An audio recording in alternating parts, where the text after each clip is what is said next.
how this can affect when the radioactive contamination can reach the biosphere, and trying to understand the mechanism behind it. I guess the next step is trying to design in my lab sort of like a remediation technique in trying to find sort of like solutions to the problem, or being part of the solution, if you want.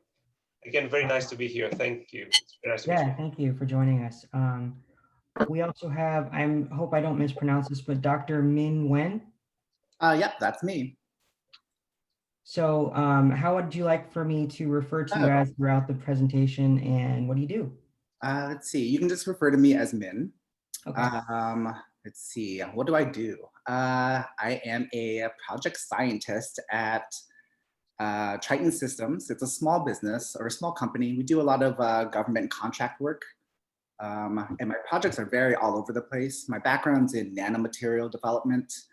I'm currently on 4 different programs. My background specialty is in like energy materials. So I have like a battery anode program, but I also am working on like high temperature elastomers for geothermal applications, as well as this like hydrogel to pull drinking water from the air, and a fun program on diapers, or fancy diapers, I should say, for Air Force pilots, so they can pee comfortably while on long missions. And that one's a fun program. As a gay person, it's very fun to be consulted on what color we should like paint the labia on our model.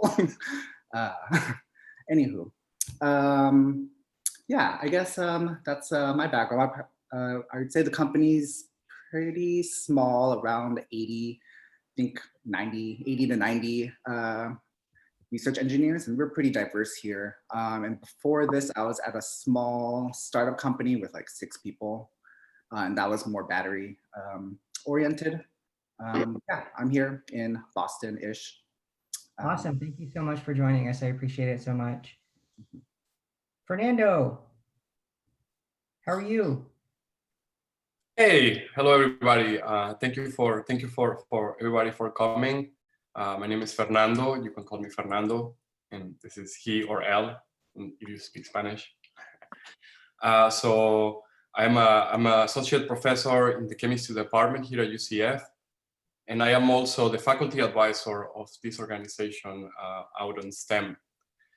So what do I do in my normal activities? Well, we do research on materials chemistry, specifically on this type of materials called metal organic frameworks. There are a very specific and fancy type of materials that can help us to make a lot of really, really interesting applications like photocatalysts and photovoltaic cells, fuel cells, batteries, and so on. So we work on specifically on how we can use these type of materials in this type of applications. And I'm really happy for having this panel today. I recognize a lot of faces, and I'm glad that all of you are here. So thank you. And then thank you, Ari. And then I think we're missing one person, but Dr. Chase Mason, I see you here. Hi. So I'm Chase Mason. You can call me Chase. I am an assistant professor in the biology department. I have been here, I guess, 3.5 years, going on 4. I am also the assistant graduate coordinator for biology. And my research is at the intersection of evolutionary biology and the plant sciences. So we primarily work on topics related to sort of the genetic architecture of plant defense against pests and pathogens, as well as the evolution of functional traits that govern life history strategies, like growing fast versus slow.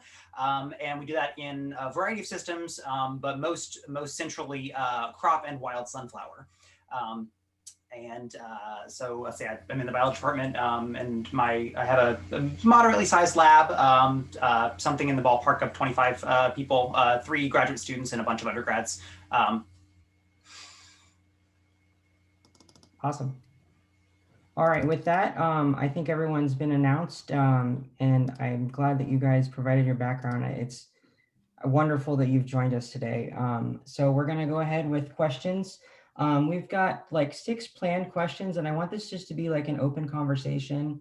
I might call on like someone to go first, but feel free whenever the previous speaker's done speaking, just to kind of, if you have an idea branched off of what they just said, is kind of how, just a conversation, you know, and then if it gets to be around 7 o'clock, if you have to leave, I understand, but be cool if you could stay to maybe like 7:15 and have some questions from the audience, if that's okay.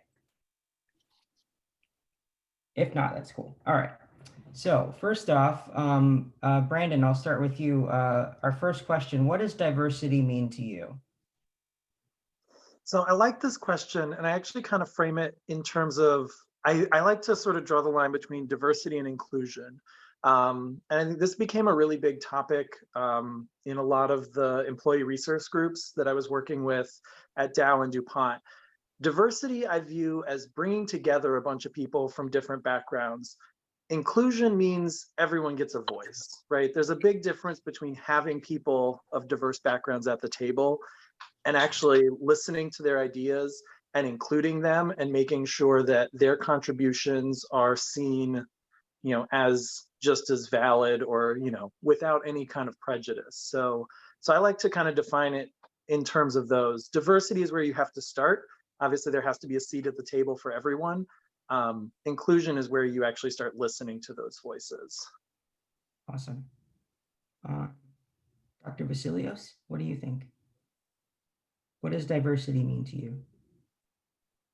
Yeah, I have to admit, all the list of the questions that you actually sent me were, the one was better than the other. So I gotta say that it's taken me some time to find a definition for myself on what diversity means. But if I had to break it down, in my personal opinion, it means being yourself, whatever that is, being true to yourself and being yourself, feeling comfortable about that. You know, sometimes it has to be as simple as that. Being yourself, being comfortable, not having to hide clearly or just, you know, or be someone else, and bringing your experience in the table.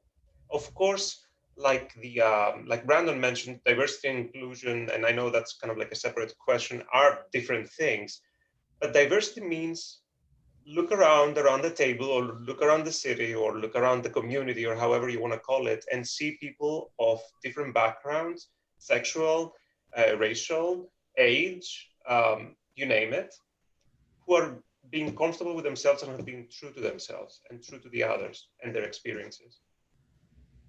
I think that's more or less for me in a nutshell. Thank you. If I want to preface too, before I ask the question, I didn't state that if you don't want to answer any of these questions, feel free to just like say pass or skip me, because I don't want to make anybody uncomfortable. So, Min, what does diversity mean to you? Good question. I'm not sure if I can expand upon what was already said, but I guess to me, I guess being in a diverse enough crowd where your differences don't seem to matter too much. I guess to the point where you don't stand out as like the odd one. So if you have enough difference among your colleagues where I don't necessarily feel like the obvious, oh, diversity token person. Yeah. So that would be like my, what that means to me. Yeah, I guess that's pretty much it. Okay. So if I would like to say something following these answers. I think the way I see the concept of diversity is being open-minded. You know, having an open mind to walk into a group and realize that people is different. That people has a different culture, even though they might look exactly like you, but people always have a different upbringing, a different culture, and being open to listen and to avoid prejudice. So then the communication and interaction with that group can be effective.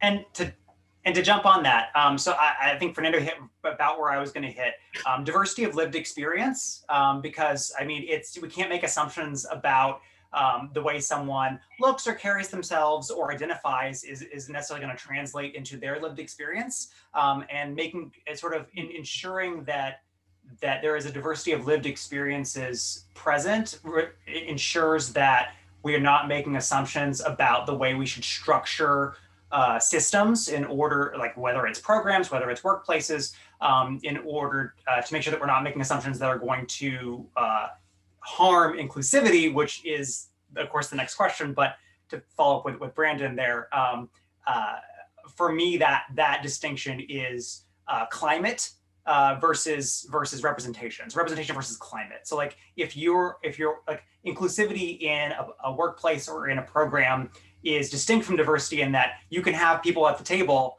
with a diversity of lived experiences and not make them feel welcome because you are not turning a climate in which they can thrive. So I think we've kind of tied a first question into our second question, but if anyone wants to elaborate more, our second question is, what is the difference between diversity and inclusion? Well, I think that the way that I would differentiate them for one being a subject and another one being a verb. Inclusion is like, I feel like the active search for diversity, right? For listening to other opinions different than you, or for going outside of your comfort zone.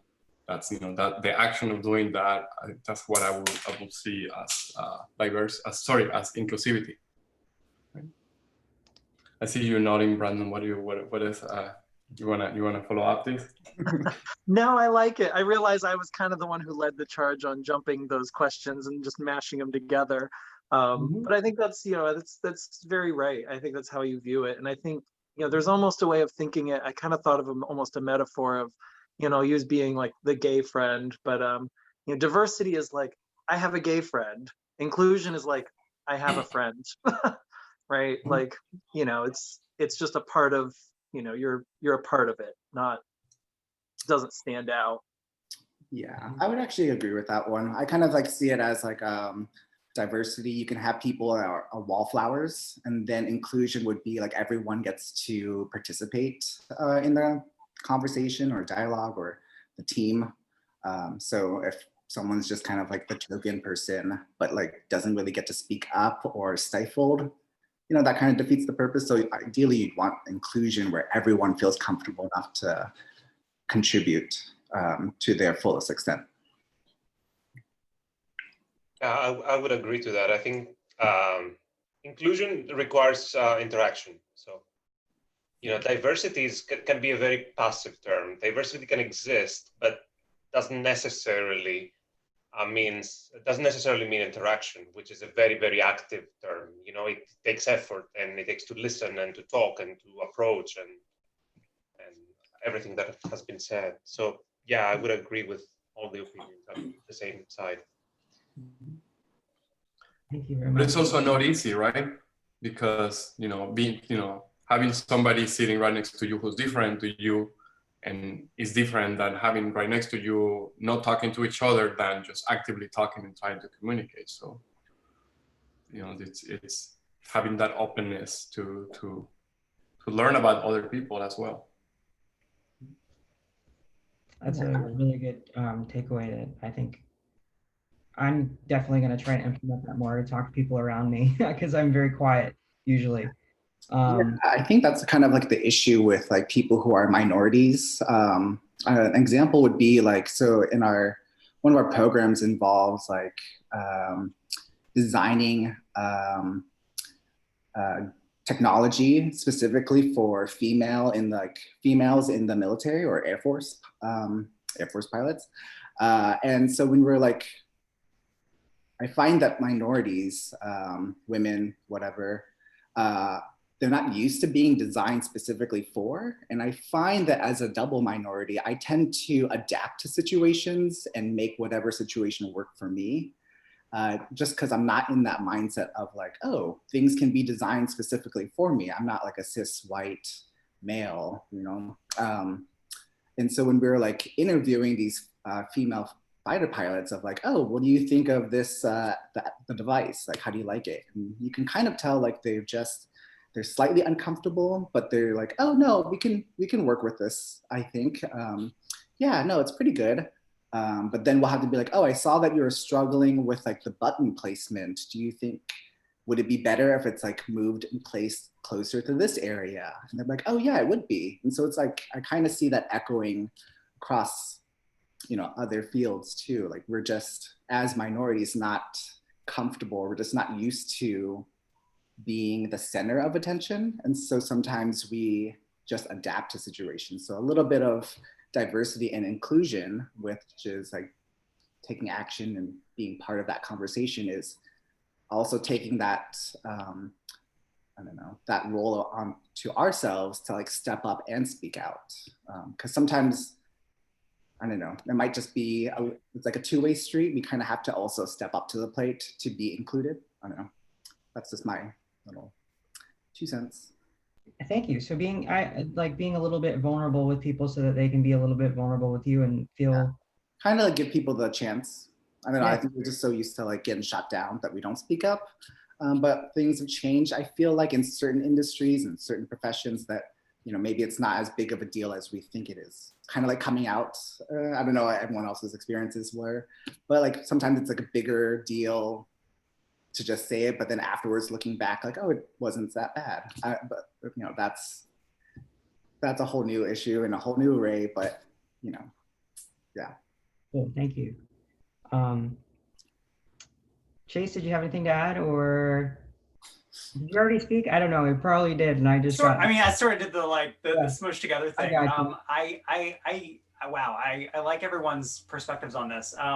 Yeah, I mean, I've been thinking a lot about this because like I've just started this sort of new role as assistant grad program coordinator. So I'm trying to think about improving inclusivity within the graduate program in our department. And so, I mean, the thing that I'm sort of hearing over and over is like from students is about climate and is about sort of, there are a lot of systemic things that are just sort of assumptions made in, you know, in our, say, program as an example, just to use this example, where we're making assumptions about where folks are coming from, and it results in a less welcoming environment than we are intending. And so I think it comes down to like, you have to have diversity and representation in order to be able to structure systems that are more inclusive.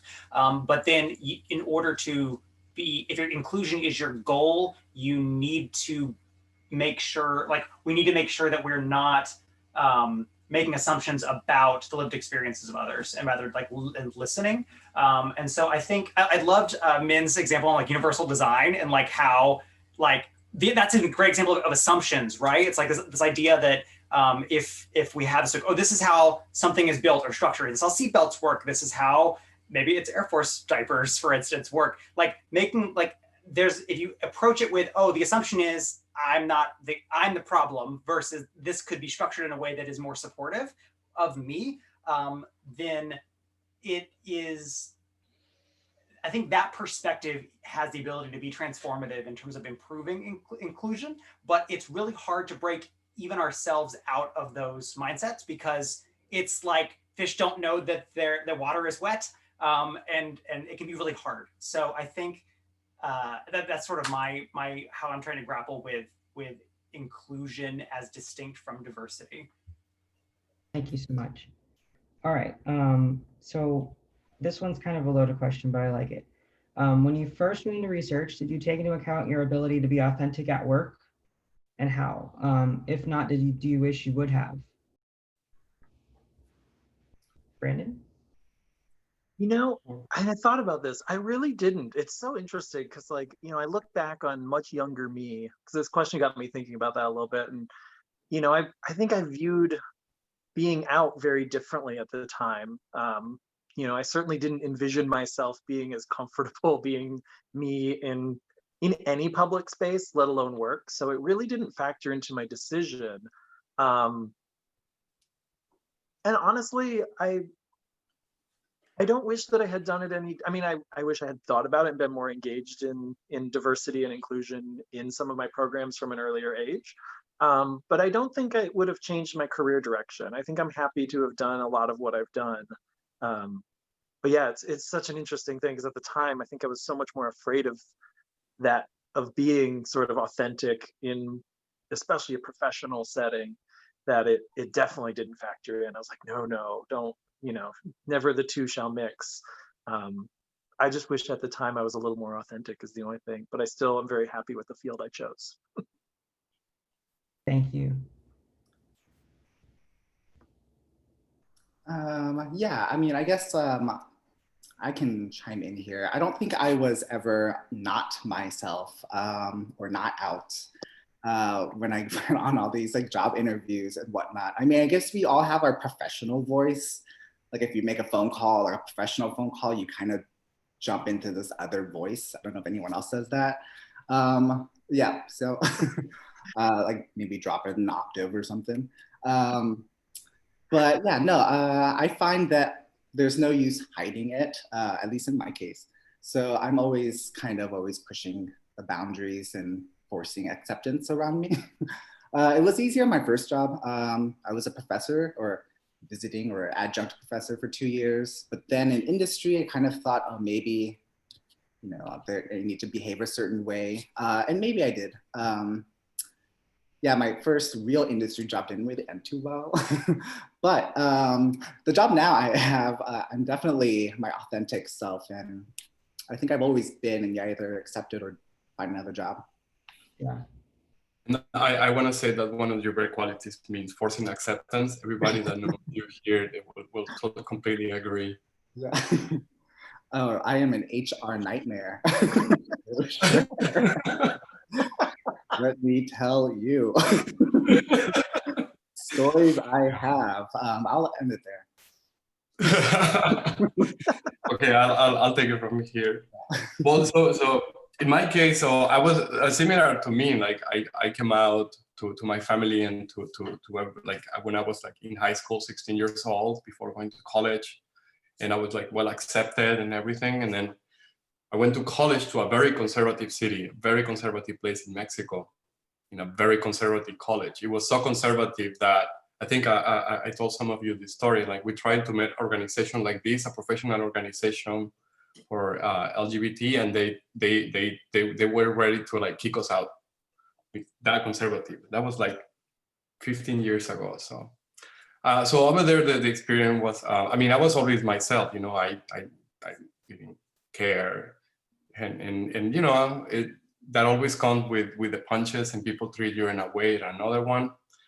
But but for when I went to grad school, when I really started doing research, that was college. When I actually started doing research, I actually went to a research group who was really diverse and really inclusive, because like scientists, we scientists by definition are inclusive, because I mean, at least in the pursuit of science, because we want to learn about everything we all know, right? So the group that I was doing research, they had people from all over the world, from all diversity. There were people from Asia, Africa, Europe, male, female.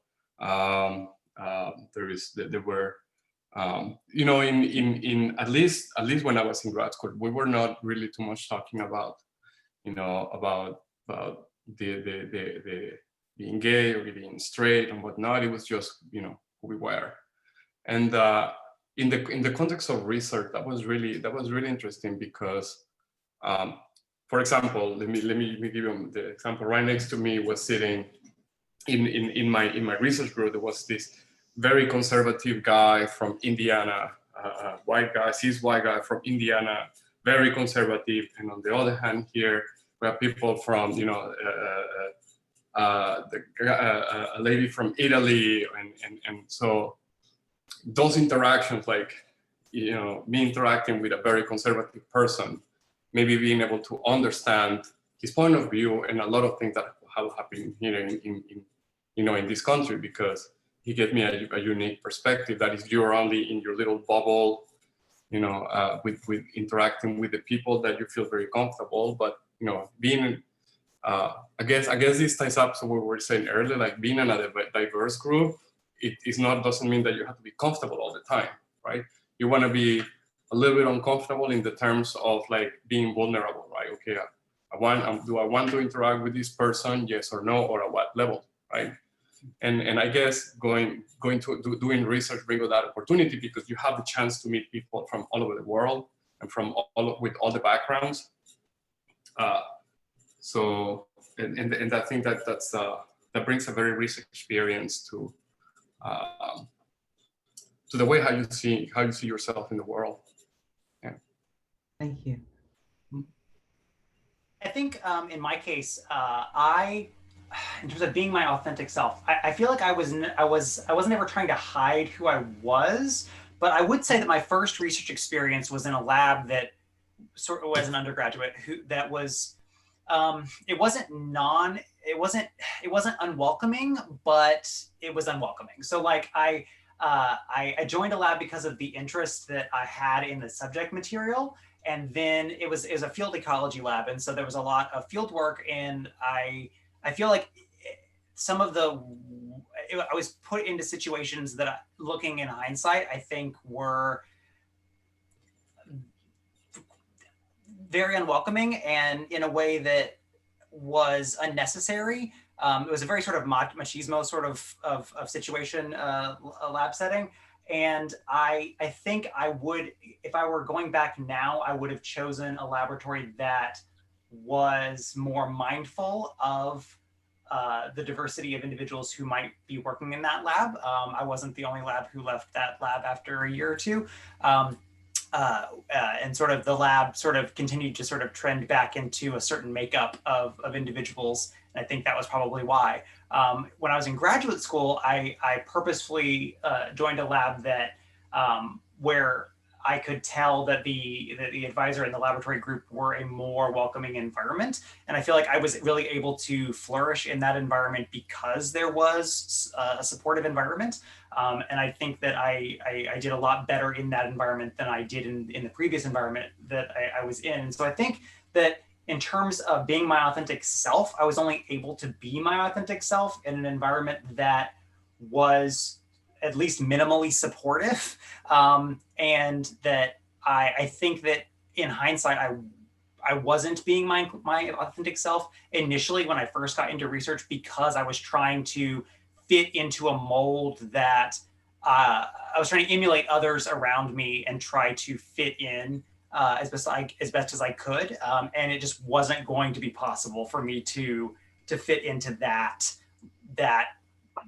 role. And so I think that I value being authentic in the workplace much more now than I ever have before. And I think that came from my experience of understanding what an unwelcoming research environment was. And I think that it just sort of highlighted for me like why it's really important to have to care about these issues and center them in when you're playing a role in shaping a workplace, either as an employee or as a supervisor. And so I guess that's sort of my take on that question.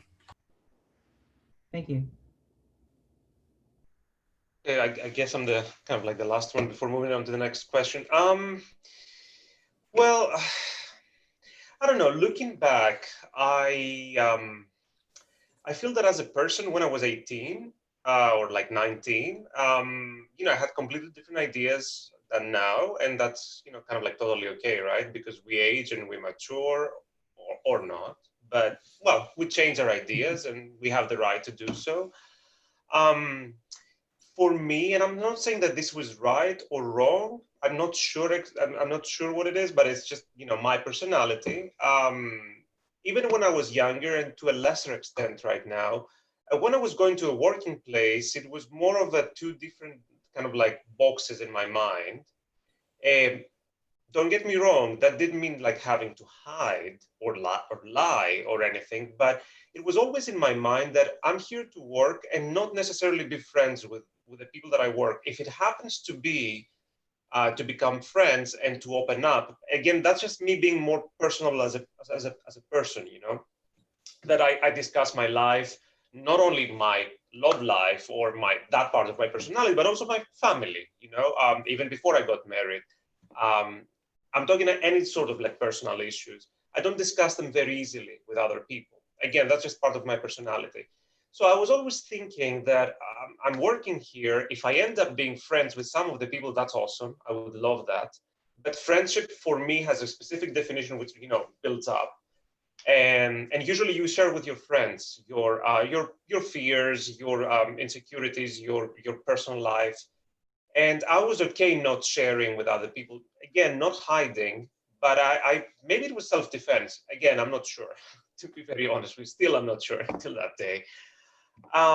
But somehow it actually helped me navigate even a couple of maybe I didn't have many unwelcoming situations. Maybe I was too lucky, but there were a couple, and probably that helped me too. Now, what brings us to today is I still have this mentality, and yes and no, really. As we age and we mature, I think we kind of like, you know, develop our ideas and the way how we open up to other people, or our definitions of friendship and workplace change. So what I'm trying to say is that I guess I strive every day to be true to myself. It's not always possible.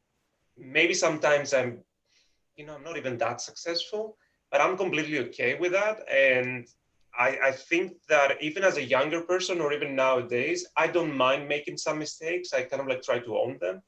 So if someone asks me, I said, it's fine. Love your mistakes. If you have done something differently, that's fine. Don't own it. It's totally okay.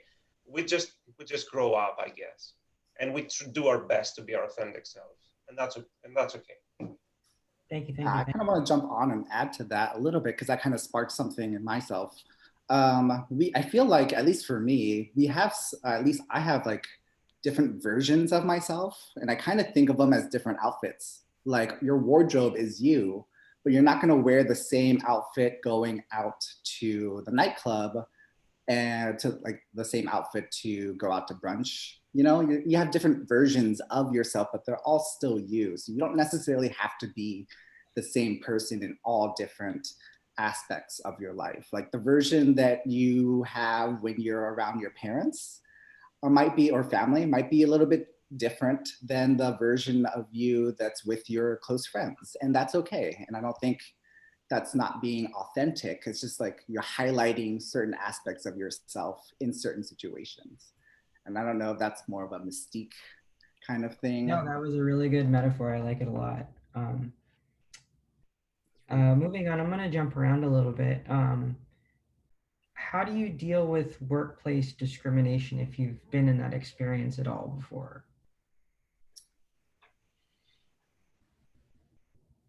I mean, I have an example, but how do I take it? I don't know. I feel like this goes back to being like a minority. You just kind of accept it and you just take it, and then you move on.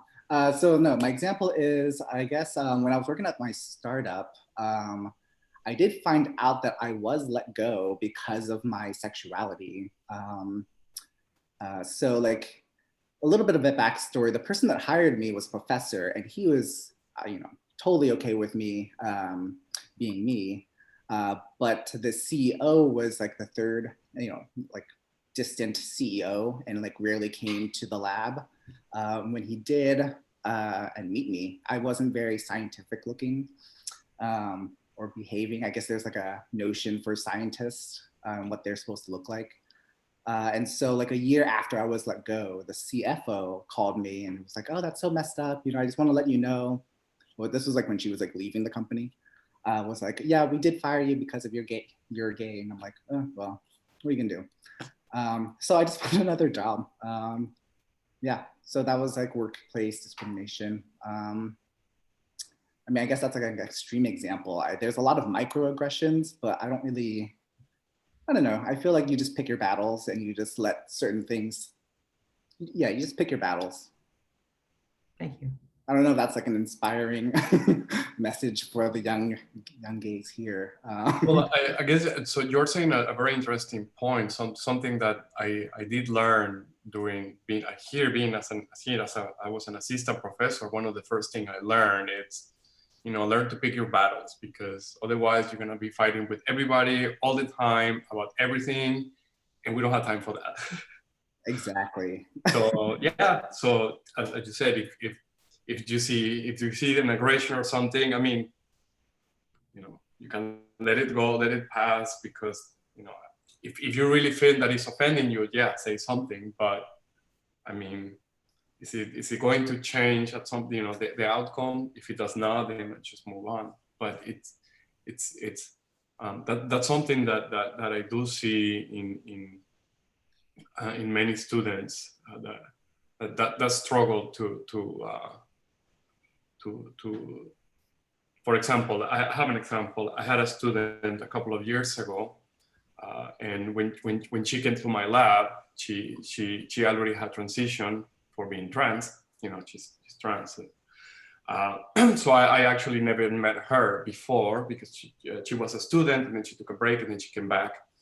And she was always having a hard time with everybody because she was not used to her new skin. And that's why I told her, listen, you have sometimes people doesn't know, and unfortunately we live in a place that it might not be as welcome as we wish. So we need to learn to pick our battles, so yeah, it's important that you correct people and you tell them, you are wrong in this, or you please use, address me as this, or don't say that to me, right? But if it's, if you go down to the most minimal thing that you think that are being offensive, or they're being, uncomfortable, you just, you have to use our judgment. And I guess that's what comes with, as Basilis was saying, that's what comes with age. We learn how to interpret what is being told to us, right? Sometimes we take it as an offense, sometimes it does not. So. And sometimes you can push back, like, gently. Like, so with that startup company with the CEO, he made like another joke about, like, not joke, but like a comment of, so I'm Vietnamese, and he's like, oh, I love Vietnam. The women there are so gorgeous, but the men are so ugly. He's like, I went there and I didn't see one attractive guy. And I was like, okay, well, I was like, oh, well, what country do you find attractive men? Or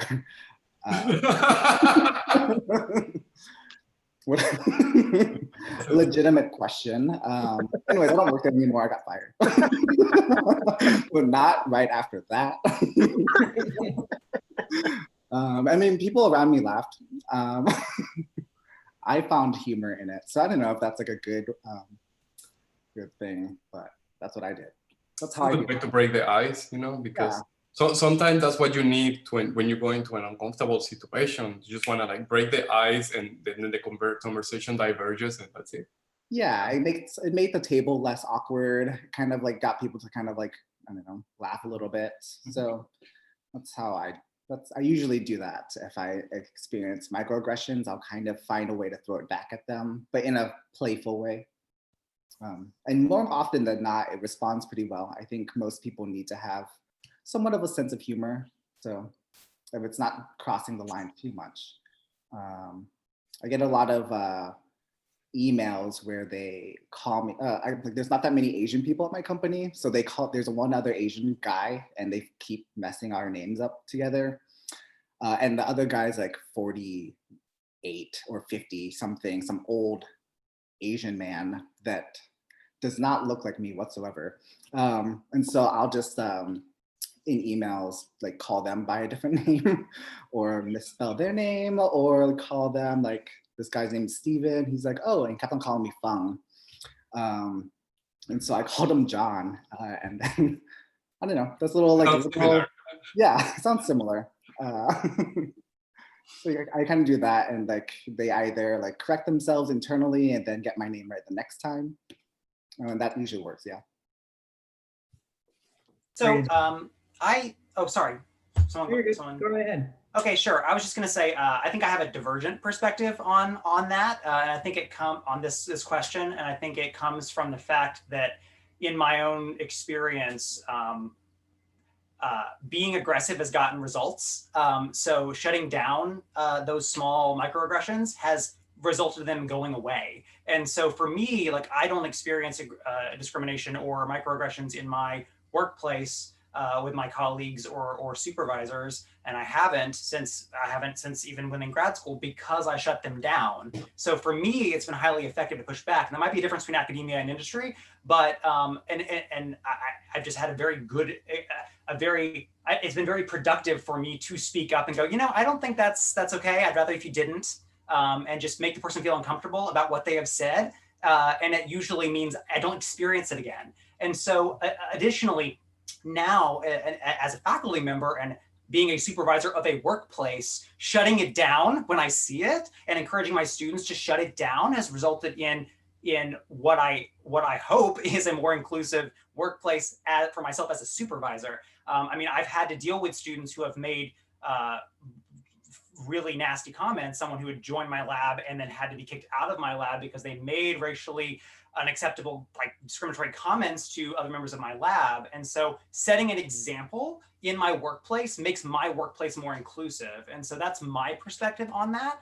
I think picking your battles is fine when you're having to like, perhaps thinking about negotiating with people who are perhaps with a very strong power differential to you. But when it comes to you being in, say, a graduate program where you have rights that are protected, where you are protected from discrimination, and of course you could have a PI who you know tries to sabotage you. I had a situation where I was secret Santa'd a pair of revealing swim trunks at one point, but pushing back heavily on those resulted in a university that bent over backwards to make sure that I felt okay about that situation, rather than me just stomaching it and feeling uncomfortable about it. So, and when it comes to working with my colleagues in my department, me speaking up has gotten results for myself and for others. So, at least from my perspective, I would give the opposite advice. Maybe take both and come up with what you think works best for you, because I don't tolerate that. Yeah, if I can jump in kind of even on the industry side, I mean, there are certain things I'm willing to sort of let go. Like if it's a maybe a casual or comment that's not, they're maybe unaware, but I've found that you're right. The most effective is you have to have that conversation. Sometimes most people aren't intentionally malicious. Usually if you stop, you pull someone aside and say, hey, listen, it's not great. Like, let's go grab a coffee. Let's talk about that. You know, you can explain, hey, you know, this kind of stuff makes me feel unwelcome. It makes me feel unsafe at work. I've actually found pretty good success with that kind of approach. You will encounter people who are a little more intentionally malicious, and they want to make you uncomfortable. And in that situation, HR, 100%. You know, it's not always an easy thing, but you know, similarly, in industry, you are protected for similar, you know, in a similar way. Every large company in particular has really strong policies on this that are usually in the sort of 0 to minimal tolerance sort of level, and you should take advantage of that. They want to change and adapt, and they can't do that unless you are drawing attention to where there are still problems and gaps. So, you know, I'm not gonna start a world war over a mistakenly made comment, but I would over a malicious comment. Someone who's actively trying to, you know, bring you down. But I agree, you have to address it head on, or it doesn't change. Yeah, and following up on your comment, and also going back to something that Chase just mentioned, is that so that how the supervisor role is very important. So like for us to shoot that, you know, you say, okay, if I say it, I shoot it down. Yes, because I have the power to do so, and my students are going to do it because I find that completely unacceptable, right? So, and that's why it's important to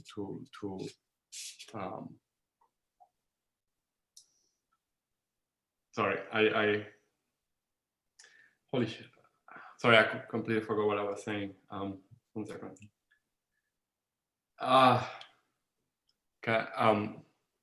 You're okay. Oh, I don't know. So I don't know if most of you don't know, but some of you know. But I had COVID a couple of weeks ago, and it messes up with your head, like with your memory and with your like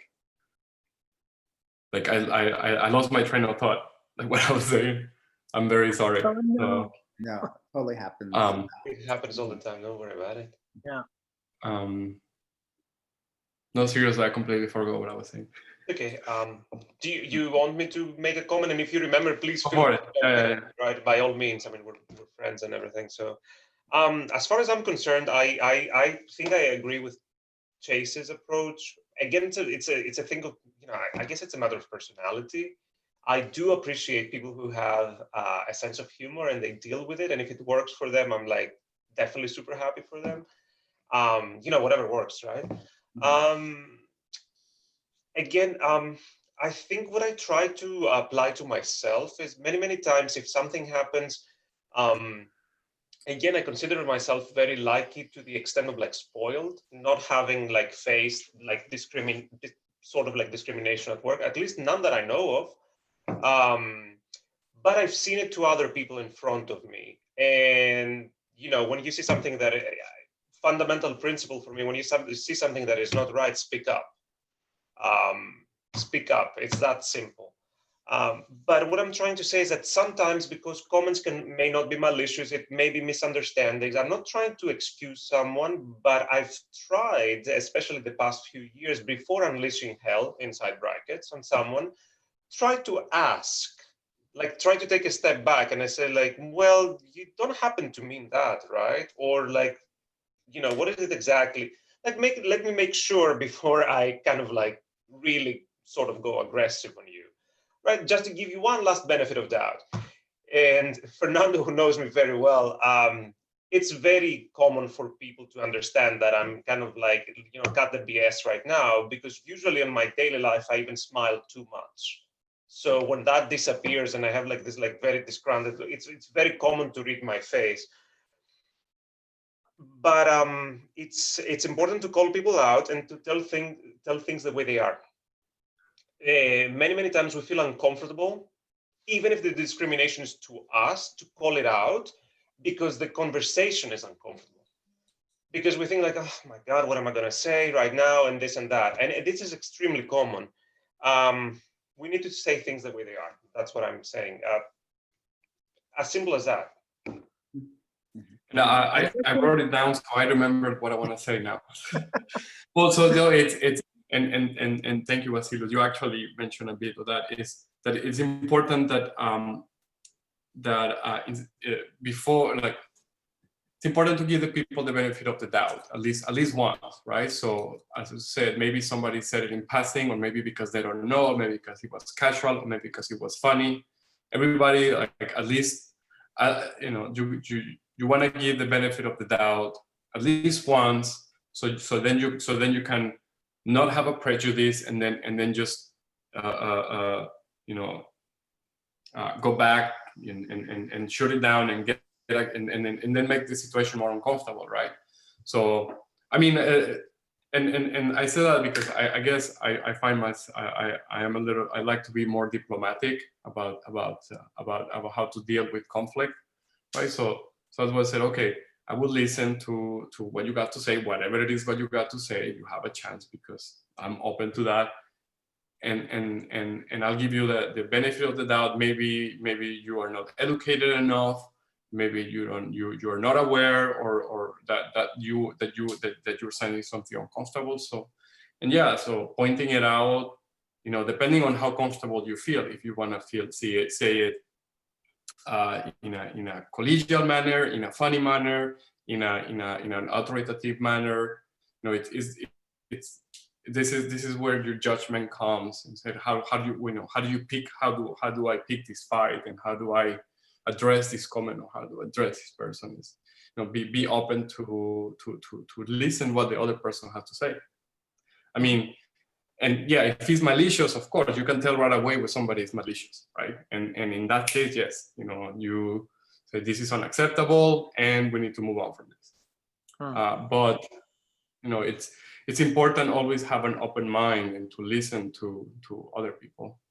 Yeah. I just want to say one last thing. And Fernando knows that because we're friends and we were in the same department. We discussed it. I appreciate the people. I honestly do appreciate and admire to an extent the people that actually think that you know, they sort of like try to educate other people. Unfortunately, for myself, I've run out of patience with that. Because, you know, it's 2020 and is the era of information. So I'm like, I'm not going to educate you. I'm sorry if I sound very blunt, but that's just me, right? Some things, you know, this is not molecular physics, all right? So I don't know, unless you're living under a boat or in a cave, you must know that there's like black people and there's like gay people and everything. So I don't know, educate yourself. I cannot educate and save the entire universe. But again, that's just me. I'm not saying that that's right. That's why I do honestly admire the people who take the time to educate. I usually like turn around if I don't want to pick up a fight. I'm just like, you know what? My life is okay. I don't need negativity. But everyone deals with that the same way. Do whatever is best for you at the end of the day. I would tell someone, do you want to pick up a fight because it'll make you feel better? Okay, not ideal, but whatever. Do you want to turn your back? Do it. Do you want to use humor? Do it. Thank you so much. We're almost out of time. I'm gonna open it up to the floor if anyone in the audience has any questions. If not, I can throw in one or two more, but I want to see if anyone has anything. Feel free to speak up or type it in the chat. We'll read it.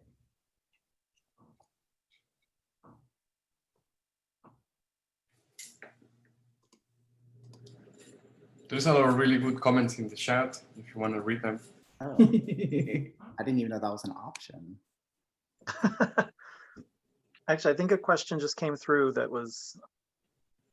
Yep. So how was it like adjusting from undergrad to grad programs? Good question.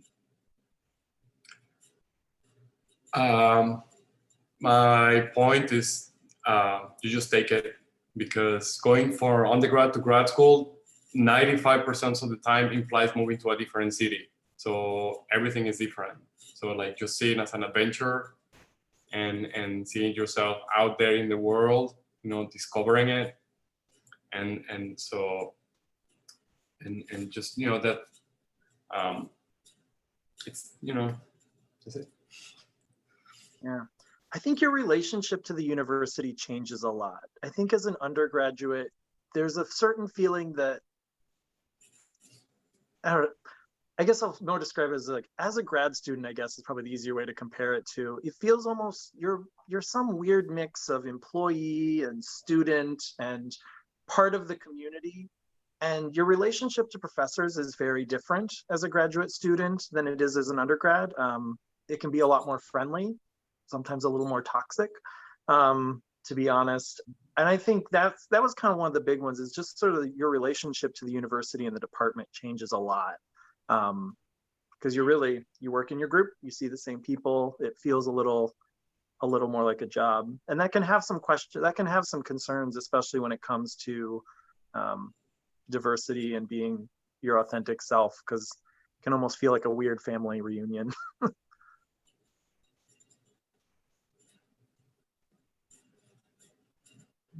There is another question. I do have an answer. If it's for Leticia, she asked how have things changed over time in regards to research in your specific field.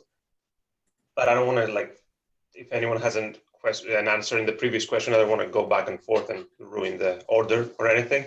I think you're okay. You're okay? All right, awesome. Specifically in my field, that's funny. All right, so the nuclear field is predominantly white old men, okay? Just flat out that. It's white, old, like more than 60 or 65 years old men, not even white women, let alone underrepresented groups, right? It has been like that for historical reasons. I'm not going to take up your time like going over it in the history. It was a huge field back in the 60s, then it started declining, and now it started coming back because those people are going to retire and no one is going to be there to actually start, you know, to take over. Like, for example, in the Department of Energy or the nuclear field or the nuclear reactors. So how have things changed? They have changed slightly. For example, the American Chemical Society, that is our kind of like association, the divisions right now are setting up diversity officers. There's a long way to go, but it's a great start, especially, like I said, for a field which is like, again, white old men. Another way is, as far as I'm concerned, from my perspective from academia, reaching out and collaborating with HBCUs and other MSIs. I've done this, for example, in the past with several grants that I got. That, you know, through collaborations with other minority serving institutions or HBCUs, you actually foster collaborations, and this is how practically you facilitate the access of underrepresented groups in a field which is quite, you know, foreign to them still, but it's getting better. So I think there are a lot of steps and things have changed, but there's still a long way to go, and probably that's the case in most disciplines. I'm not sure. And actually, if I could tie it in, there's a question that you asked in the sort of pre-planned questions that I think ties in a little bit there that I actually really liked. And it was the one about, what do you think the research area you work in could do to create a more inclusive culture? And I think one of the big things that I think as scientists we do oftentimes that ends up being a way we sort of excuse racism and sexism and homophobia, et cetera, is to say things like, it's not about the person, it's about the science. And we make data-driven decisions, and we have this belief that we're very agnostic, right? When we look at data, and that's how we make all of our decisions. But I think we all know, and we've all been in research groups where there's one person who, for some reason, your advisor just always grills a million questions into, and, you know, the way they're, you know, they could be the person, they could present, the sky is blue, the grass is green, and someone in the audience will start a fight with them over this, right? Over some, and then, you know, it always gets written off as, oh, well, it's just about the data. And it's, I think as scientists, we need to stop pretending that there isn't a human element to what we do, right? Like, we are all people trying to do science. It's inherently hard, and we're all sort of just doing our best. But, you know, to pretend that it's so, you know, passionate, human is clearly a lie. And it's usually a lie that's used to justify not hiring people outside of a certain group. And so I think that's one of the first things we need to stop doing, in my mind. I think that broadens the way you look at how people do work and approach a science, you know. If that makes sense. I hope that wasn't rambling. Thank you so much. Yeah, that relates a lot to maybe we've been having conversations in our department about these sort of topics in diversity, and maybe Vasilios can also mention something here. But it's exactly what you were saying in you know, oh, it's about the science, not about the person, but that had justified why many researchers and scientists are not recognized, right? Mm-hmm. Because of that, and very often because of the background, right? I mean, right now we all know very well the case of the DNA, in which the actual person who measured the crystal, that saw the crystal structure of DNA, was Rosalind Franklin, and she was not acknowledged at all. Or the person who discovered that atoms split, right? Nuclear fission, it was discovered by Otto Hahn and Lisa Meitner, and only Otto Hahn, the guy, won the Nobel Prize, and the female scientist did not, because she did not. I mean, now there is an element named after her, which I think is way cooler, but you know, it's she was just passed over because. And people have looked at that and tended to say, because I've heard, especially the argument for DNA, Rosalind Franklin. Yeah. You hear this argument a lot. Oh, she was basically a technician, right? She just ran the X-rays. It took the smart eyes of Watson and Crick to interpret it. No, it's just that you listened to them and thought that they were smart, and that happens so frequently. I think, you know, we tend to look at certain groups right? Within science, I know especially racial groups, right? There's a lot of biases that people from certain backgrounds and countries, they're not creative, or they don't think for themselves. They just do what they're told. I'll leave names off of that bias because it gets used a lot. I think everyone probably knows groups that's been said about. And those kinds of statements just inherently dismiss a person, and that's not acceptable, to put it mildly. I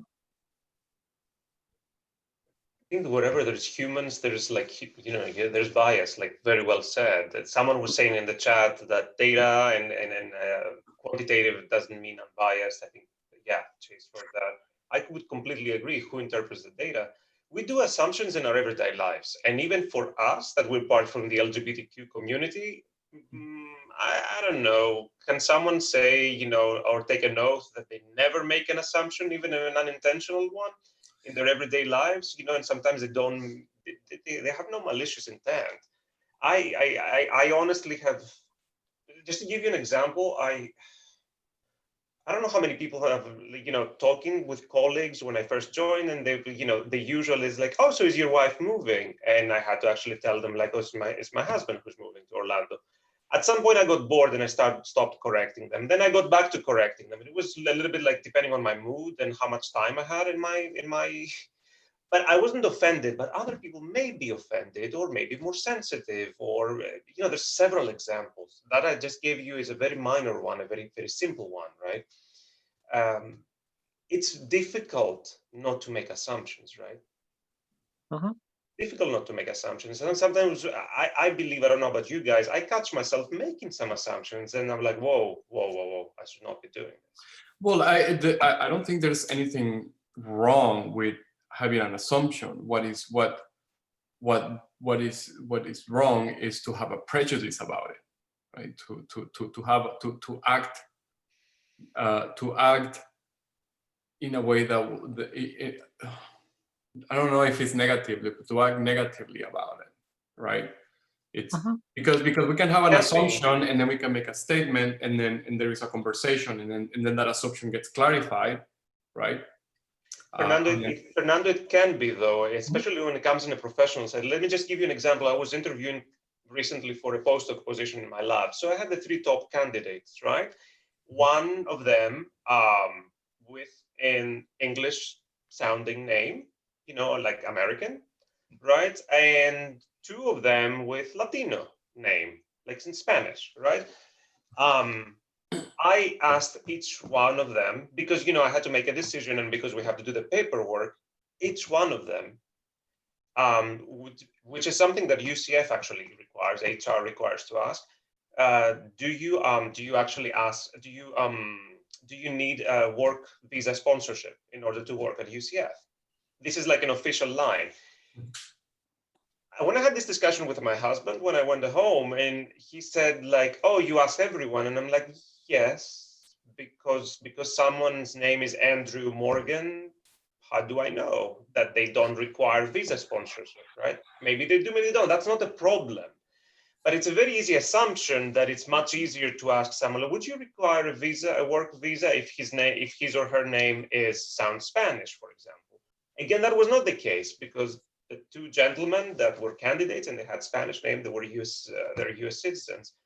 So I think that if I haven't asked someone, they could have been offended because of my assumption, and my intention would not have been bad. So all I'm trying to say, I think it's not easy. It's complicated sometimes.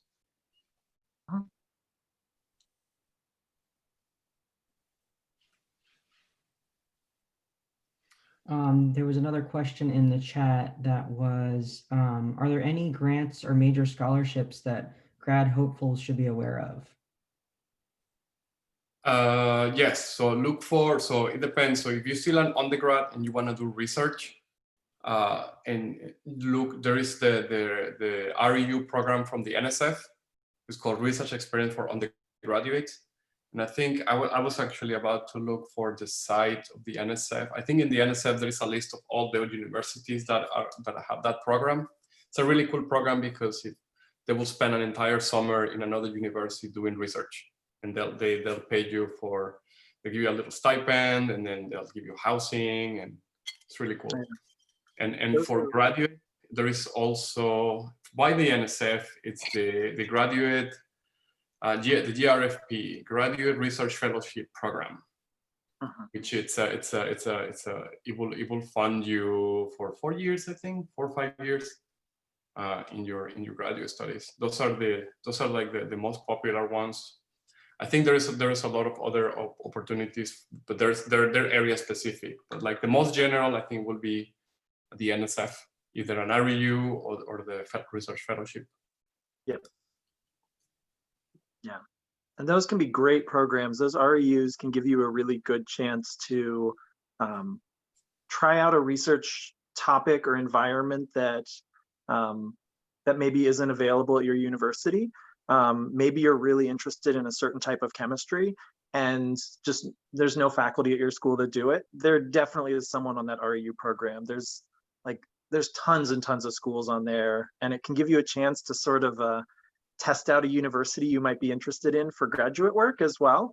And then you'll have a connection to faculty there that can be really helpful for letters of recommendation. And it gives you a sense for the culture, because every school has a culture for sure. Some of them work better for you and some don't. So, you know, it can be a really good way to get in and really see it rather than sort of the 1 or 2 day weekends.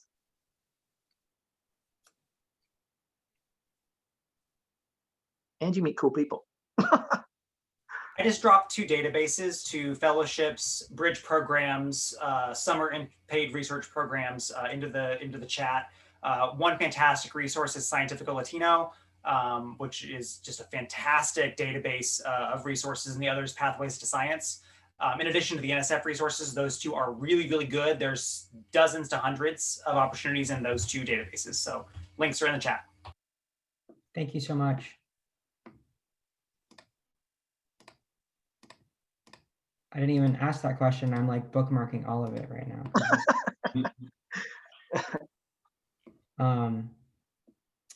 Does anybody else, Roy, do you want to ask your question? Or do you still have a question, or? Yeah, I do. I just wanted to do it over voice because I feel like my thoughts get really jumbled when I write it in chat. But this was just like specifically, I thought Chase, because he mentioned something about his lab environment, but Brandon also was just mentioning like feeling out schools and grad programs. And it was just like in the sense of like trying to find a lab or like a research or educational environment that's comfortable for you. Like, how do you generally go about feeling that out is my question, other than just like actually like meeting people, because that's not really possible at the moment, you know? Yeah, unfortunately, that's the best way that because for a lot of them, it really is about trying to meet, because almost everyone will give you a really great talk about, you can sort of like so what's the statement? There's only so long that people can sort of keep up a lie or a front to you. Usually when people are recruiting you, you'll get a very rosy view of a lab or a job or a company. It can be really helpful, I think, when you're looking at graduate schools, to really reach out to some of the graduate students. I actually wouldn't be super afraid of asking individual graduate students in that group, like ping them on LinkedIn or social media and ask for can you guys have a virtual coffee sort of thing, and try to ask some questions like that. What's the culture like? What is your work hours like? Those can be really good. Those can be the sort of telling things, especially if you ask specific questions, that if you say sort of like, what's it like? They'll be like, good. But if you ask something about, well, what's the work environment like? What's the culture at work meetings? You may get a little more specific answer that could help you. Companies, thankfully, there's a lot of online things like reviews, like especially for big ones, Glassdoor and some of those. But even with that, I still feel like as much as you can, meet the people, try to have a conversation that's more about the work environment and the way that people interact. I find that's a lot more telling than just talking about the science. 100% agree about that for grad programs. Basically, if a prospective lab like advisor is not willing to give you the contact information for their grad students or isn't pointing you toward them, and it's not easy to get a hold of them, that's a humongous red flag. Like talk with existing graduate students in that lab as well as the broader program if you can get access to them. If there's a grad student association for that department, for instance, they can point you to some folks and just get a handful, at least a handful of different perspectives. I mean, a good number of grad programs will have some sort of recruitment or interview weekend. Maybe it'll be virtual now. I'm not sure. It depends on everything that's going on with different programs, but some programs don't have those things. But those are opportunities for you to inquire. But you need to, because you're going to be basically signing up for what is many, many years of your life into an environment that may be hostile to you. And so you have to do your homework there. I mean, at the undergrad level, of course, if it's at your campus where you can always just walk away from a hostile environment if you discover your environment is hostile after a brief period of time working in a lab. But at the graduate level, oh my God, like you're going to be making a 3-5 year investment, more maybe, depending on your field, and doing your homework there is vital. So, I mean, if you're a member of a vulnerable community, disfavored community, it's so important that you unfortunately have to do your homework to make sure that you are joining a lab in a department that is going to be at least moderately supportive of you and not openly hostile. Mm-hmm. Yeah. Right. And I can't imagine a grad student that wouldn't be, you know, I picture myself, and I've been reached out to on LinkedIn, both professionally and while in grad school. People are really, really eager to respond and chat with you. Like, it's super daunting when you're sitting there on the screen being like, I am a creepy stalker. Like, I'm going to send you an unwanted message. You're going to think I'm weird. But I 100% guarantee that receiving that on the other end is like, oh, this is great. I would love to talk to people. Like, and yeah, I think most of us are actually pretty excited to share our experience. And if you can get them one-on-one, they'll also share some of the negatives that may be worth knowing, especially. I was about to add that, but yeah, Brandon just covered me. People would be happy.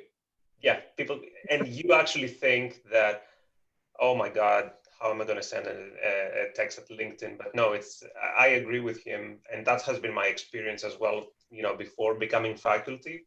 People generally, as a majority, they would be happy. I actually even encourage that as you know, as faculty, when I recruited like graduate students, and well, pre-COVID it was live, now it's through Zoom, or even postdocs after the interview or whatever, and this and that, then usually I just leave and say like, well, now you guys chat. And I let them chat with my group, even now at Zoom. I make one of my grad student co-hosts and I literally just leave. I go to Starbucks for coffee and I just let the, you know, potential grad student actually ask my grad students whatever he or she wants. I think it's only fair. Well, thank you very much for your answers. I definitely appreciate the insight. So, and also on the research part, on the actual, you know, your actual interest. So like what I tell to my students is, when you're looking for grad school, for a place to go for grad school, you know, go to their websites, go to the professors, go to their interest, and then see what their interests are, and then find what your interests are. And if you have questions, you can send, you know, you send in emails. You know, as Brandon said, we're always eager to talk to students. So it's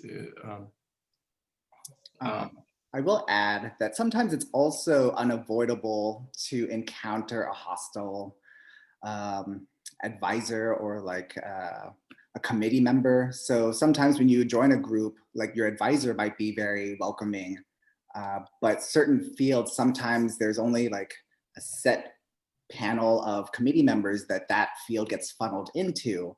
And so sometimes you don't really have a choice but to deal with a hostile committee member, for example.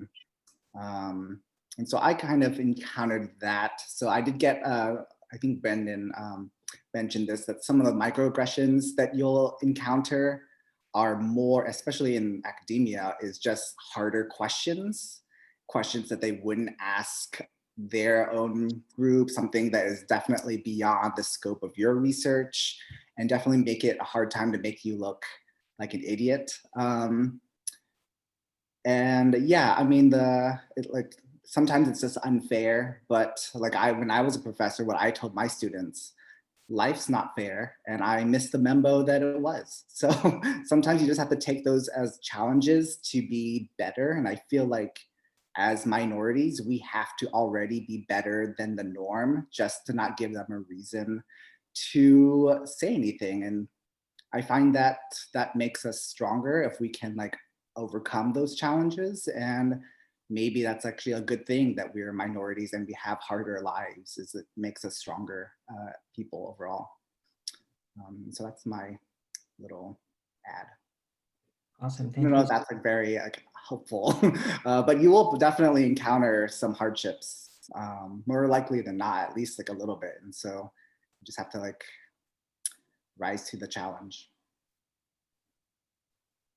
All right, with that, I think we're going to close it out. I sincerely, from the bottom of my heart, appreciate each one of you coming out. Brandon, Vasilios, Min, Fernando, Chase, I want to thank each and every one of you personally for being vulnerable. And we laughed.